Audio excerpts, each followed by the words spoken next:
Mi ricordo ancora che la prima volta che mi è successo a Monaco di Baviera, che è stata la prima città tedesca che ho visitato.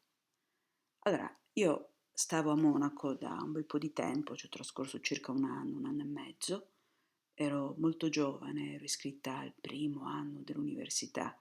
Fino a quel momento avevo visto molte chiese nella mia vita, però non avevo mai visto una chiesa protestante.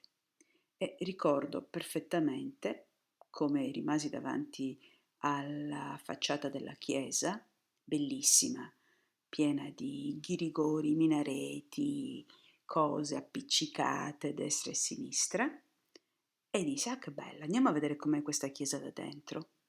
Entrai e lì rimasi senza parole, perché in tutta la mia vita non avevo mai visto una chiesa così spoglia, così vuota, senza quadri, affreschi, senza statue, senza Madonne piangenti e Cristi morenti.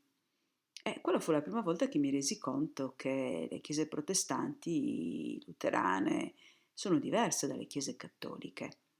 Ora, col tempo ho visitato molte chiese e mi sono chiesta: ma come mai questa differenza? Come mai certe chiese nei paesi del nord hanno tutta questa opulenza, ghirigori, destra e sinistra,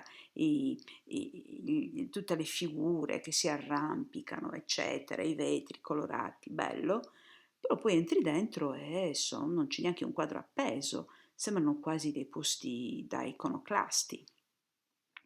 E invece le chiese cattoliche spesso fuori, penso alle chiese romaniche, io non è che ne capisca molto di architettura, però ho presente le chiese romaniche che sono molto squadrate, molto, diciamo, essenziali dal di fuori, poi entri dentro, bah!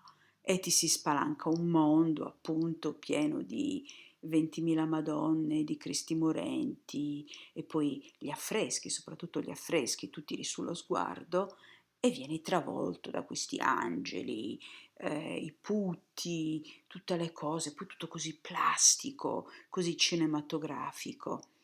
E non lo so perché questa cosa qua, perché questo mostrare l'opulenza invece viene vissuto male nei paesi del, cioè un po' lo so dal punto di vista filosofico, però è una cosa che ogni volta che poi capito in una chiesa così io lo so che entro e non trovo niente dentro, vabbè, trovo lo spirito divino, che cos'è?